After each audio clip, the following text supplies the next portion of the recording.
preciso tanto contigo falar, e por isso eu me lanço no altar, pois a oferta hoje aqui sou eu. Oh Deus, por favor, perdoa o meu coração. Errar não é a minha intenção, só tu conheces meu desejo de te agradar.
Agradeço ao pastor pela confiança, agradeço à irmã Josinete pelo convite.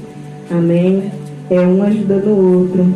Porque a presença de Deus, ele se faz presente aqui nessa casa. A presença de Deus, ela enche nossos corações desde quando a gente dobra o joelho para orar quando chegamos, né?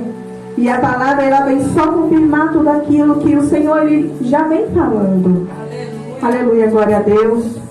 Eu estarei lendo lá no livro de Atos, capítulo 2. Aleluia, glória a Deus. Passagem bastante conhecida. Aleluia, glória a Deus.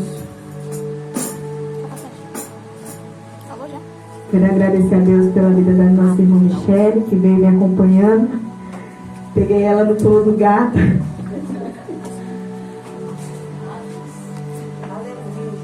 Mas estamos aqui para louvar e agradecer o nome santo do Senhor. Atos 2. Na minha Bíblia tem por título assim: A descida do Espírito Santo.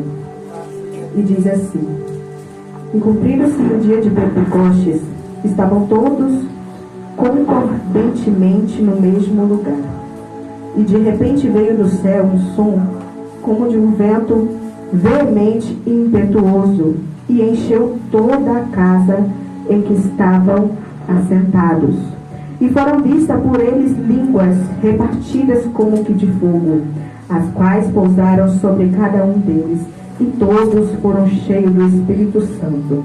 E começaram a falar noutras línguas, conforme o Espírito Santo lhes concedia que falassem. Agora vamos estar pulando lá para o capítulo 3. Aleluia, glória a Deus. E diz assim: Pedro e João subiam juntos ao templo à hora da oração, a nona.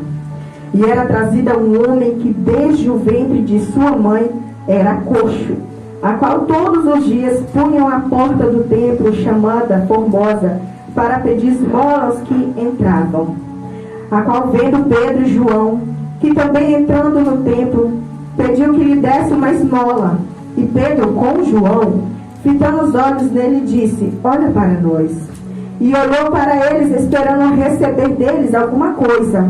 E disse Pedro: Não tenho prata nem ouro, mas o que tenho, isto te dou. Em nome de Jesus, o Nazareno, levanta-te e anda. E tomando-o pela mão direita, o levantou, e logo seus pés e tornozelos se firmaram. E saltando ele, pôs-se em pé e andou. E entrou com eles no templo, andando, saltando e louvando a Deus. Aleluia, glória a Deus. Aleluia, glória a Deus. Nós começamos a ler no capítulo 2 do livro de Atos, que estavam todos reunidos em Jerusalém, esperando o Espírito Santo de Deus descer, assim como Jesus tinha ordenado para aquele povo. Se reúnam em Jerusalém e esperem lá. E assim eles foram, obedeceram a palavra do Senhor e ficaram reunidos em Jerusalém esperando para ver o que ia acontecer. E muitas das vezes é assim na nossa vida. O Senhor manda a gente ir em algum lugar ou fazer algo e simplesmente esperar para ver o que vai acontecer. E como eles foram muito obedientes e ficaram onde Jesus tinha mandado eles ficar, o Espírito Santo desceu e encheu toda a casa. Pela obediência deles, eles foram cheios do Espírito Santo. Mas essa palavra é para jovem? Mas essa palavra é para adolescente? A obediência de esperar fizeram eles ser cheios do Espírito Santo. E depois que eles foram cheios do Espírito Santo, não ficou só para eles não. Eles começaram a falar línguas. E todos aqueles que estavam ali presentes, que não foram cheios do Espírito Santo, começaram a entender o que eles estavam falando. Mas o pessoal que estava ali cheio do Espírito Santo de Deus, não estava ali à toa. Estava ali para se recarregar. Estava ali para serem cheios de uma forma diferente. Por quê? Porque antes eles não eram cheios do Espírito Santo. Eles estavam com o Espírito Santo, porque Jesus estava do lado deles. Então eles não precisavam falar em línguas estranhas, ter a linguagem dos anjos, porque o Santo estava do lado deles. O maravilhoso, grandioso estava do lado deles. E eles também não jejuavam, porque eles não precisavam jejuar, porque Jesus estava do lado deles. O maná estava ali fresquinho para eles o dia todo, a noite toda, ano após ano. E aí quando o Senhor subiu para os céus, eles tiveram que descer com a boca no pó, se humilhar e buscar a presença de Deus. E aí quando eles foram cheios do Espírito Santo, cada um seguia uma direção. E aí a gente entra na história de Pedro e João. Eles estavam entrando no templo para poder buscar, orar. A hora da oração, a nona. Eles estavam ali para recarregar energia. Eles estavam ali, Senhor, eu vim te buscar mais um pouquinho. Senhor, esse dia eu vim te buscar mais um pouquinho. E aí quando eles acharam que eles simplesmente iam se recarregar, tinha alguém na porta esperando por um milagre. E aí, esse milagre que ele esperava, nem ele sabia que ele precisava. Por quê? Porque ele já estava há tantos anos esperando uma esmola. Dia após dia, ele pegava ali o restinho de um, o restinho de outro. E quando Pedro e João chegou ali, na porta do templo, ele achou que ele ia receber mais um pouquinho de novo de algo passageiro. Só que Pedro e João não estavam cheios com algo passageiro. Eles estavam cheios com algo que sacia a sede. Eles estavam cheios com algo que nunca mais ia sair de dentro do coração. Algo que nem o homem consegue arrancar. Porque eles não têm acesso ao nosso coração. O homem acha que ilude a mente. Acha que engana ali. Ai, meu amor para lá, meu amor para cá. Mas o verdadeiro amor é Deus. O verdadeiro amor é a presença de Jesus. E quando Pedro e João olham para aquela cena, eles falam assim, no meu pensamento: Senhor, eu sou tão pobre quanto você de dinheiro. Eu sou tão dependente quanto você. Eu tenho que correr atrás do pão de cada dia também. Só que eu tenho algo que o meu Deus me deu, que eu posso passar para você, porque eu recebi. Em nome de Jesus, levanta e anda. Ele poderia dizer: Senhor, em nome de Jesus, abre as portas financeiras deste varão. Restaura ali a vida financeira, que ele venha ter uma casa própria, que ele venha ali, Senhor, não depender mais de ninguém para comer e para beber, que ele venha ter para pagar servos e servas. Mas eles deram algo muito mais precioso que nem o ouro e nem a prata podem comprar, que é a presença do Senhor Jesus. E não tem nada mais precioso na nossa vida do que a presença do Senhor Jesus. Não tem nada, tudo passa, tudo é passageiro. Mas a presença do Senhor, ela é eterna. Basta simplesmente seguir e continuar buscando. Porque Pedro e João estavam com o povo lá em Jerusalém. Eles foram cheios do Espírito Santo. Mas o coração daqueles homens era tão humilde que, mesmo sendo cheios, eles foram para o templo. Senhor, eis-me aqui mais uma vez. Senhor, eis-me aqui mais uma vez. E na nossa vida não é diferente. Nós entramos pela porta da igreja e nós falamos: Senhor, hoje não era para mim estar aqui. Senhor, não estava bem. Senhor, tinha tanta coisa para fazer. Senhor, estou passando mal. Senhor, isso, Senhor, aquilo. Mas no final nós falamos assim: Senhor, sou grato por estar aqui. Obrigado pela minha vida. Obrigado pela vida da minha família. E ali, quando Pedro e João estenderam a mão para aquele homem, e olhou e profetizou cura, e ele foi curado, aquele homem não foi mais o mesmo. Porque quando se é cheio verdadeiramente do Espírito Santo, não tem como mais ser o mesmo. Não tem como ficar da mesma forma. E isso me faz lembrar de uma passagem sobre Pedro, que Jesus falou com Pedro: O nome dele ainda era Simão. Simão, Simão, eis que Satanás me pediu para se andar contigo como trigo, mas eu roguei por você, para que isso não te acontecesse. E o Senhor, Ele vem nos mostrar a nossa dependência, porque nós não sabemos o dia do amanhã.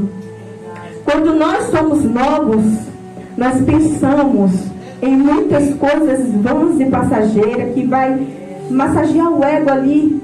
Aí tem gente que fala assim, né? Vem de novo essa mulher falar a mesma coisa. Vem de novo aquele crente chato falar a mesma coisa. Mas se nós não falarmos, quem é que vai falar? Se o pai e a mãe viram e falam, não está na hora ainda de namorar, não está na hora ainda de você sair de casa a tal hora, não está na hora ainda, é porque não está. De lá nós já viemos. Eu poderia muito bem ter escolhido outro tema, mas o Senhor colocou esse no meu coração. E quando eu fui me aprofundar no estudo sobre a vida de Pedro, porque eu sou curiosa, eu gosto de pesquisar sobre a vida dos discípulos, porque para andar com Jesus tinha que estar à altura pelo menos dos pés de Jesus, tinha que estar pelo menos dos pés. E aí quando eu fui pesquisar a vida de Pedro, ele era o discípulo que Jesus chamou mais velho que tinha entre todos os 12. Ele era o mais velho. E aí eu fiquei assim, Senhor, mas é culto de adolescente, não é culto de varão, não é culto das irmãs. Senhor, é mente de criança ainda. Pai, tem misericórdia de mim. E aí o Senhor foi palestrando no meu coração. Muitas das vezes é velho, mas a mente é de menino. A mente é de criança. E Pedro era assim. Pedro era brabo. Pedro não podia mexer com ele não, que ele revidava. Não podia dizer que ele já estava falando B. Não podia. E os adolescentes são assim. Quando os pais falam, Ciclano não faz isso não. Mãe, me deixa. A resposta já está na ponta da língua para poder falar. E Pedro era desse jeito. Pedro era desse jeito. E aí quando o Senhor foi lapidando, foi moldando, e ele foi sendo liberto, o Senhor enxergou algo nele que eu e você não enxergaríamos. Porque olhamos para o físico, olhamos para a roupa, olhamos para o sapato, olhamos para o cabelo, olhamos para as unhas, olhamos para a voz, se canta bem, se fala bem, se prega bem. Nós olhamos porque somos seres humanos. Mas o Senhor, Ele contempla o coração e ainda o coração do futuro. Ele olhou tão à frente na vida de Pedro, que ele virou para Pedro e falou assim, Pedro, eu edificarei a minha igreja sobre ti. E te entregarei a chave em tuas mãos. Olha o falar futuro. Eu te entregarei. Eu ainda não estou te dando. Eu ainda estou levando você, guiando você pelos caminhos ainda. Ainda não é chegada a minha hora. Ainda não é chegado. Mas eu edificarei, Pedro. E tudo que você ligar na terra será ligado no céu. Tudo que você desligar da terra será desligado no céu.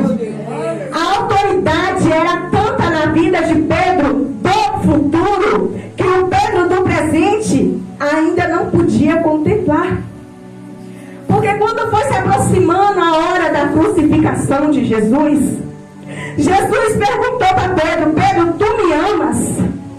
E a resposta da hora é, sim, Senhor, eu te amo. Quando estamos dentro da igreja, te adorarei, louvamos, cantamos, nos entregamos, choramos, estamos alegres na presença de Deus. Agora, quando se bota da porta para fora, Deus tem misericórdia. Lá que o Senhor conhece verdadeiramente o seu coração. Porque aqui dentro é muito fácil nós nos colocarmos na posição para parecer para o homem. É muito fácil. E não pense você que Deus não fala comigo através dessa palavra não, porque a primeira a ser cortada aqui sou eu. Porque a palavra corta primeiro é quem está pregando. E eu era assim. Eu fui assim no meu tempo de mocidade. Eita, missionária Regina. Lembra de tempos antigos, vergonhosos, mas necessários. Porque aprendi com isso. E hoje eu posso ensinar também. Antes eu ia para a igreja, lá na casa de oração, que era ali na antiga, do lado de São João, na padaria, né? E aí eu ia eu, meu irmão, algumas pessoas lá do grupo da época. E aí, gente, eu tava lá soltando fogo pela boca. Louvava e orava e ajudava a irmã Rosa lá com as crianças quando ela pedia. E quando alguém ia ministrar que pedia ajuda, eu estava lá me oferecendo. Agora, quando chegava na escola, menino, Pedro entrava na veia. Não mexe comigo não, que eu vou dar um murro em você. Jesus. Era assim. Quem aqui sabe quando as meninas começam a brincar com os meninos de lutinha também, achando que é homem? É o famoso moleque macho, né? Todo mundo aqui passa por essa época. Mas o Senhor, Ele veio me lapidando, me transformando. E aí hoje eu viro pro meu filho que tem 9 anos e eu falo assim: se eu ficar sabendo de alguma coisa sua na escola, a gente conversa depois. Eu quero combater algo que eu sei que vai vir na vida do meu filho. Porque é fase. Mas o bom da fase é porque ela muda. Ela é passageira. Ela não é permanente. É igual o vento sul. Sopra, chove, molha, faz frio, depois vai embora. E na vida de Pedro era desse jeito. E aí quando o Senhor Jesus, ele vira para Pedro: Pedro, tu me amas? E ele fala: eu te amo, Senhor. E o Senhor fala: apacenta minhas ovelhas. Deus já estava chamando ele para uma posição. E aí quando foi chegando a hora, o Senhor falou assim: Pedro, antes mesmo que o galo cante, 3 vezes me negará. Não, Senhor, eu nunca farei isso. Longe de mim. Você quer ver uma situação aplicada na nossa vida? Com esse versículo aí? É quando a gente está lá no meio. Eu vou falar de vocês, é que vocês são jovens. Quando a gente está lá no meio dos nossos amigos e eles começam a falar coisas que não são concernentes a Deus. E aí você começa a se fechar por ter vergonha de ser crente. Meu Deus. Aí você vai se saindo. Não precisa nem falar com os lábios. A tua ação já fala, o teu pensamento Deus já conhece. E aí você vai se saindo. E aí quando alguém fala assim: não, mas aquele lá não vai com nós não, porque ele não é igual a gente. É o crente. Aquele lá é chato. Aquela ali se veste igual uma velha. Aquela ali é isso, aquela ali é aquilo. Não sabe se arrumar. E você precisa, quer ver menina, porque mulher é um bicho triste. Oh, Deus. Quer ver menina? Ai, ela é sem graça. Ai, não usa um decote, não usa uma roupa curtinha, não marca nada. Por quê? Porque temos Deus na nossa vida. Oh, e nós não podemos concordar com eles. Mas Pedro negou Jesus. Sabe por que Pedro negou Jesus? Quando Jesus estava lá sendo crucificado, indo em direção à crucificação, as pessoas começaram a olhar para Pedro. E aí eles falaram assim: o teu falar te condena. A tua veste te condena. Mostra quem você é. O seu jeito. Eu lembro que você andava com ele. Aí Pedro: não, eu não. Não, é outro. Não. E aí quando ele falou o terceiro não, o galo cantou. E a coisa mais bonita é que ele se lembrou. Ruim é se ele não tivesse se lembrado. Mas ele se lembrou. Por ele lembrar de onde ele era, de onde ele pertencia, e o que Jesus tinha falado com ele, ele não aguentou. Ele caiu de joelhos, prostrado. E ali começou a chorar, e a chorar, e a chorar, e a chorar. E a se lamentar.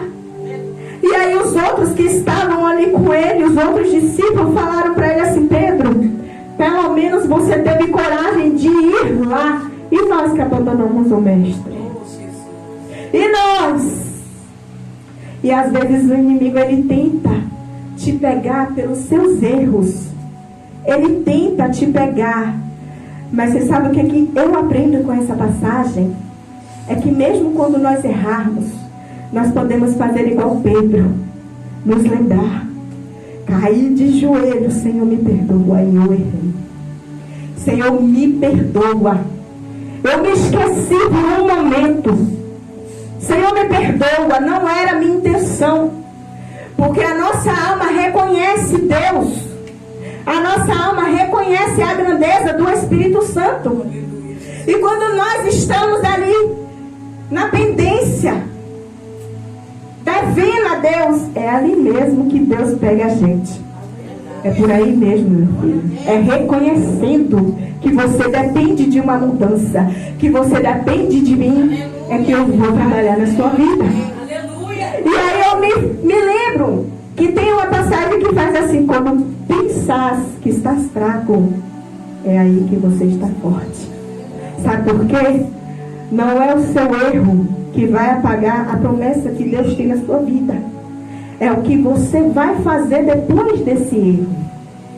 Você vai reconhecer ou você vai continuar levando como se não tivesse acontecido nada? E eu não estou falando isso para o povo ver, não. Estou falando isso na intimidade com Deus. Porque hoje nossos jovens, para orar, para quebrar o coração diante de Deus, é por isso que nós entramos em igrejas, e eu creio que aqui não acontece. Entramos em igreja e o grupo da mocidade está assim, mascando chiclete ainda, só para colocar a cereja no bolo. E ele mexe no celular e vê o que está ali no Instagram, vê o que está ali, quem mandou mensagem no WhatsApp. Vê quem é mais importante do que Deus. Porque essa é a verdade. Os jovens de hoje estão sendo chamados por muitos de crente Nutella. Mas eu creio que não é essa geração que Deus, não é esse nome que Deus quer colocar. Sabe, eu vejo na Bíblia que no fim dos tempos, que é o que nós estamos vivendo, os jovens sonharão, os jovens terão visões, os jovens serão batizados com o Espírito Santo e com o fogo. Então eu não acho que os jovens de hoje são os jovens Nutella, mas tem que se apegar com Deus para não ser eles, para não ser taxado como eles. Tem que haver um despertamento e tem que ficar na posição que o Senhor colocou. E isso não é só para os jovens, não. É para mim, é para vocês, é para o pastor. Porque se nós não nos mantermos na posição onde fomos chamados, onde fomos colocados, não receberemos o maior. Não receberemos a graça do Senhor. Não receberemos a tão sonhada promessa que tem para a vida de todos aqui dentro, que é alcançar o reino dos céus. É conhecer Jesus face a face. É estarmos ali sem culpa, sem mancha, sem mágoa, sem nada. Simplesmente para adorar e engrandecer o nome santo do Senhor. Mas para isso nós temos que nos manter na posição.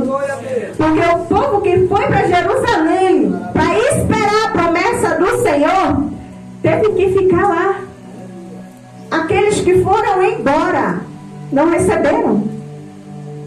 Não receberam e ponto final.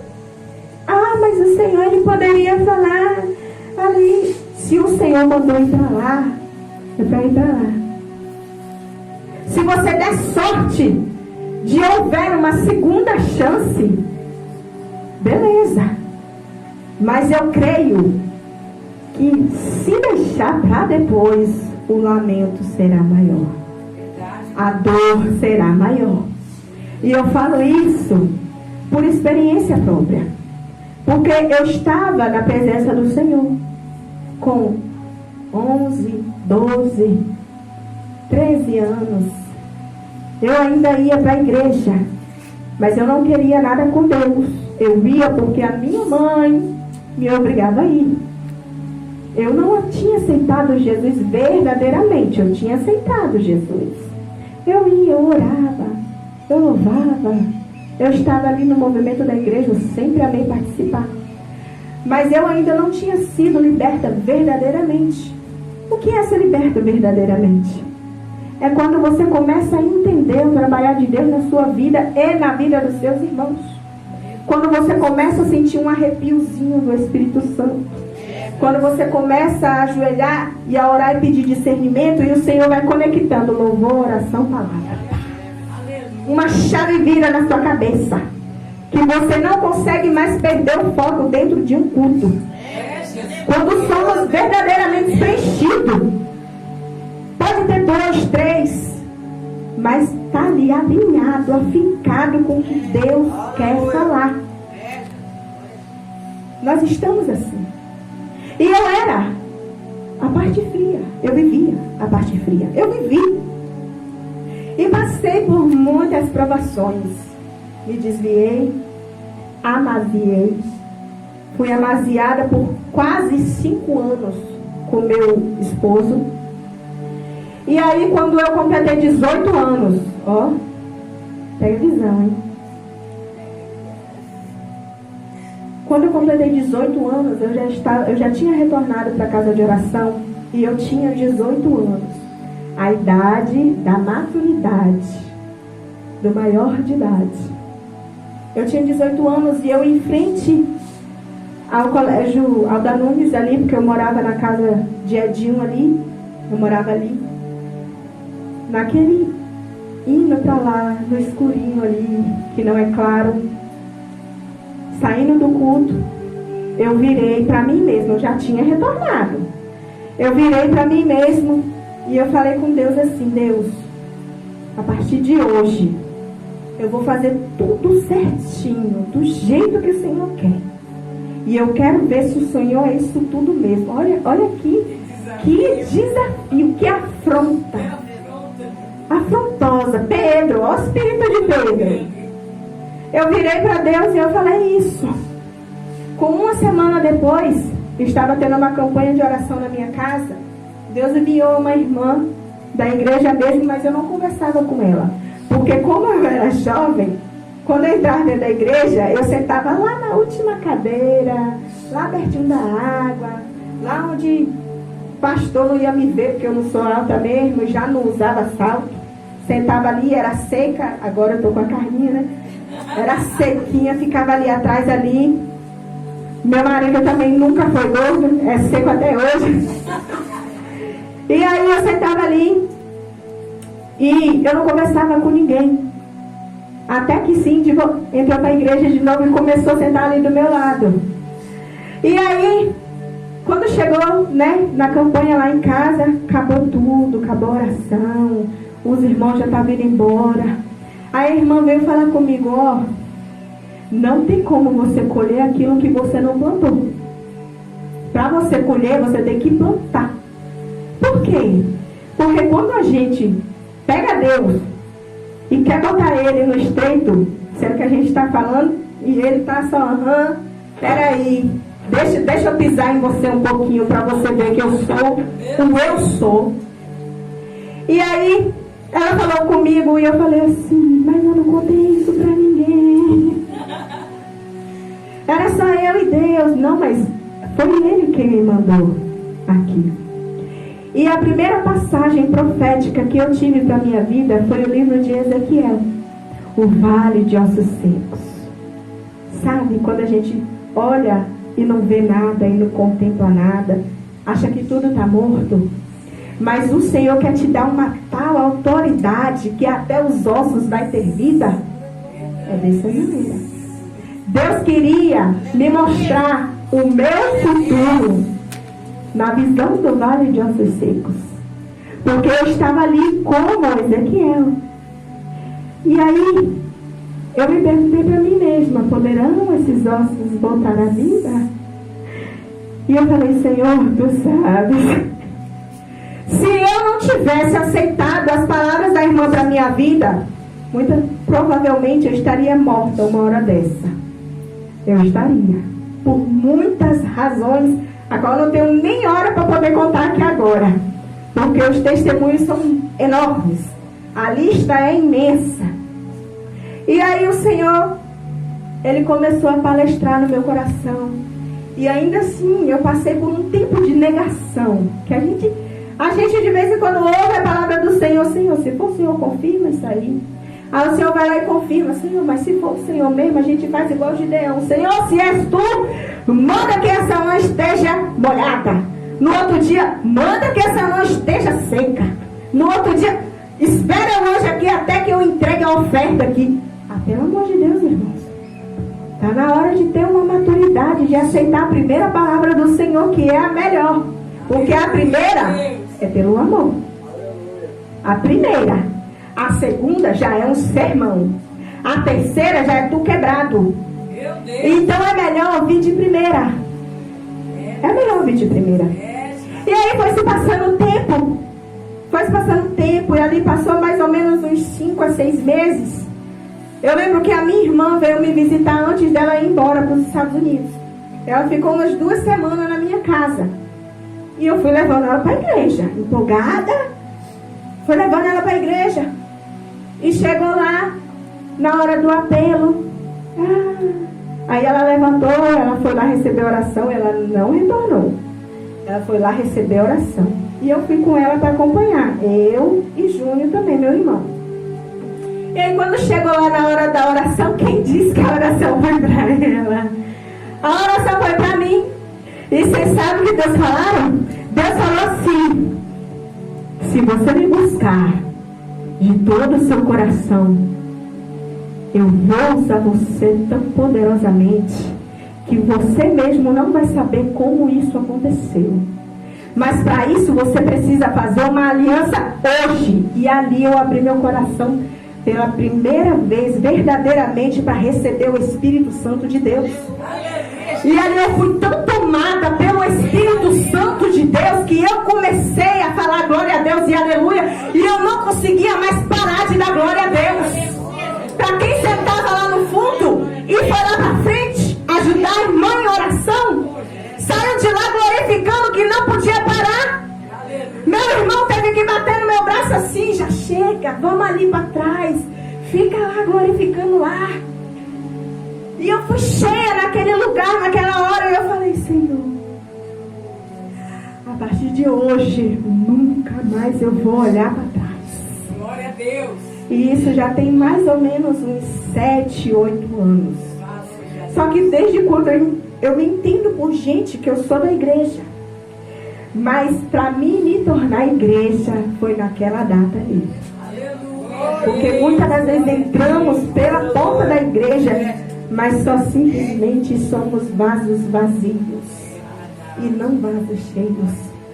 E aquele povo foi lá para ser cheio do Espírito Santo de Deus. E aquele povo recebeu de coração aberto o Espírito Santo de Deus. E depois que eles receberam, eles foram levar a palavra pelo mundo. Eles foram pregar. Eles foram falar que Deus cura, salva e liberta. Eles foram. E nós temos que deixar tudo correr para o altar. Nós temos que deixar tudo. Porque não adianta a gente ter nome. Não adianta a gente ter bens. Não adianta ter vários amigos. Não adianta se Deus não estiver no nosso coração enxertado para que possamos dar frutos. E nessa noite eu quero convidar a irmã Michele para estar louvando. Porque grande é a obra que Deus tem na vida dela. E eu falo assim: Senhor, não me usa para falar com ela não. Porque eu conheço a vida dela. Então se eu falar algo, ela pode achar que é de mim mesma.